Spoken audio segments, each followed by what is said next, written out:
And in Georgia, 4 independent television channels have stopped broadcasting a protest against violent assaults on journalists covering a gay pride event. We'll be live in Tbilisi.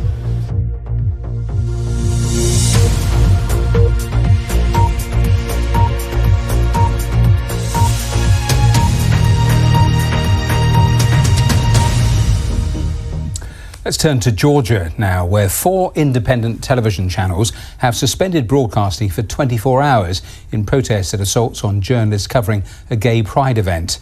Well, last week, far-right extremists attacked the planned LGBTQ parade in the country's capital, Tbilisi. More than 50 journalists were injured in the attack, and one cameraman, Lekso Lashkareva, has subsequently lost his life. Well, thousands have taken to the streets in protest following his death, with demonstrators accusing the government of propping up homophobic and nationalist groups. On Monday, fighting broke out at Parliament between opposition and pro-government politicians, and protesters attempted to storm the building. Protesters are demanding the resignation of the Prime Minister, who they say is responsible for pitting violent extremists against the media, accusations he denies. Well, I'm joined now by Zurab Gumbaridze, who is CEO of the opposition-leaning Formula television, one of the TV networks taking part in these protests. Zurab, thank you so much for being here with us on BBC News. It is an extraordinary step to take you off air for 24 hours. Just explain the reasoning, the thinking behind it. Thank you for having me here. Well, we have done this blockout actually as a symbolic act of protest against violence.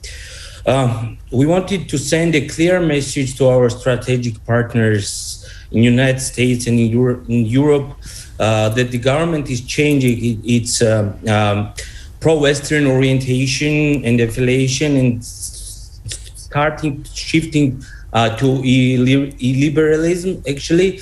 And our aim was to demonstrate how life looks like without independent media, like it was in Soviet era, or it is in autocratic countries like Putin's Russia or Lukashenko's Belarus. So you're saying it is symbolic. The charge, I suppose, against you is that you're effectively entering a political debate. Is that what you're doing, other than simply just reporting on events? Yes, it is just our response. Like, well, we didn't really want to be involved in the politics. We just want to live in a free country, to have a rule of law and safe environment for everybody, for minority groups, for LGBTQ activists, for journalists working for independent media. But unfortunately, we only hear government officials absolutely irresponsible populist narrative, which only increases level of polarization and the risk of violence in Tbilisi's street again. You talk about the risk of violence. I mean, the government is accused of allowing the mobs, the right-wing mobs, to act with impunity. Do you think that is what is going on? Yes, for sure. Of course, such things can happen in every conservative society, and Georgia is a conservative country, but the worst thing is that we all know for about these far-right violent groups that they have clear ties to the government, they have clear ties to Kremlin, and they have clear ties to Orthodox Church. What we have seen in the street, it was a sad story where police did do nothing to prevent this violence and gave a green light to these mobs. And we have lots of photos and footages of this violence, and less than 10 people are arrested right now. And now nobody from the leaders who are in charge of these violence groups are arrested right now. A final question then. The UK, the US, the EU have all talked about protecting freedoms of expression, protecting journalists, but are the authorities where you are much bothered by how the West views things? Yes, for sure.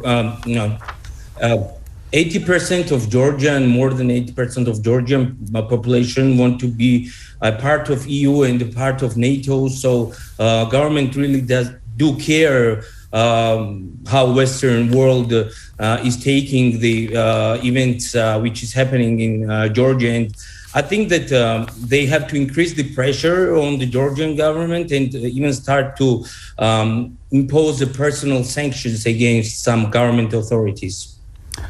Well, we have to leave it there, but thank you so much for joining us live there from Tbilisi. Thank you. Thank you.